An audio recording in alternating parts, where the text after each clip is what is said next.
My family thinks I'm a lost cause. My love life is a joke. And the punchline is, I work at an airport. I'm afraid to fly. You can't let fear keep you from taking off. Come on, let's go. Woman King. Woman King. No, say it like you mean it. Woman King! That's a little bit loud. I mean, Mel is a fat, black, broke woman working at an airport, but hasn't taken off in real life. And so being able to explore what it means to try to take yourself out of arrested development and start growing and blooming, that's what she's all about. So it's going to be a really cool journey, I think, for audiences to see that evolution.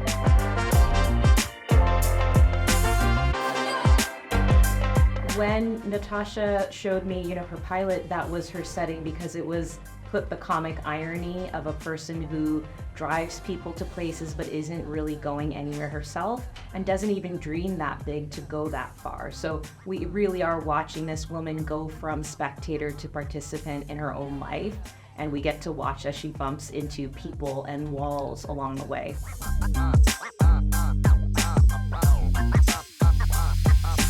I think what Natasha Vera done is just a beautiful job of creating this icky, uncomfortable, but tense and funny situation to have me play Mel's boss and ex. And it's just it's a playground for many amazing things to happen, and there'll be some rivalries down the line. But How will she choose? But I think it's fun. It's my first time playing a character like this who kind of just sort of feeling embattled himself. He's on his way to starting his new life with his fiance, but he definitely still has strong feelings for Mel.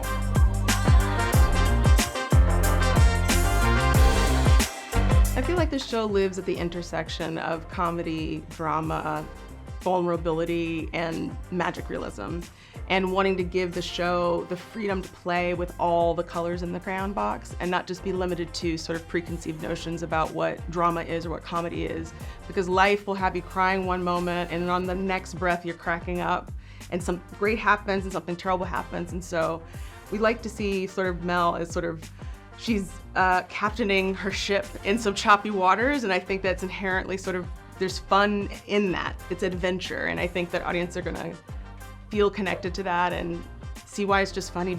The plight of being human is hilarious. Say, being a person is funny. It's so stupid and like. It is. Yeah.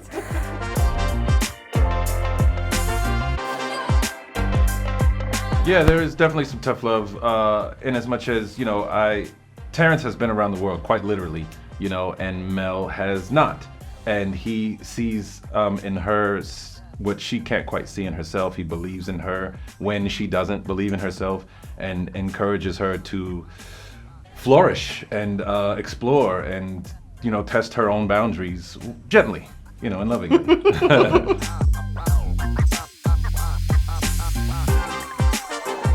Oh yeah, we tested up quite a few people, and I wanted it to be genuine, and I wanted to feel a spark. And when we were auditioning, it's, we're obviously in a place where COVID makes a lot of chemistry reads over Zoom, and so they touched me through the screen, and that's how I knew that we had found our people. Yeah.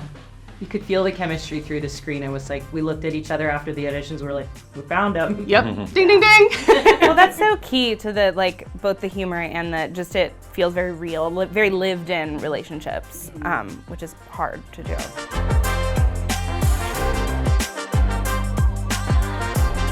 I think it's not pressure in the way you might think. It was more wanting to do it right for the 13-year-old version of myself that never saw herself represented. And so I wanted to take care of her in this and thinking about other people who would see it and be seen. So I think it was a long process to get to that vulnerable in the script and in the work, to make sure that plus size, fatty baddies everywhere feel like we can have stories that aren't prescribed to us by, people assume a lot about me when I walk down the street.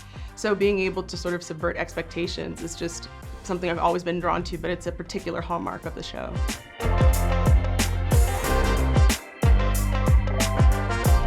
I'm mostly excited for people to see the chemistry on screen. And I think that starts at the helm. Natasha has done a very good job of making sure that we all hang out and we do karaoke and we go to each other's places and she's really good about that. And I think you can really see that on the screen. It translates very well. I'd love to hear all your go-to karaoke songs. Oh, yes. I have a list on my phone that has no less than 42. I was on Karaoke League for a minute, so I really do enjoy the sport. Top two. Top two. Oh God, Band of Gold for a throwback, and then if I'm feeling spicy, read having had alcohol. I would attempt.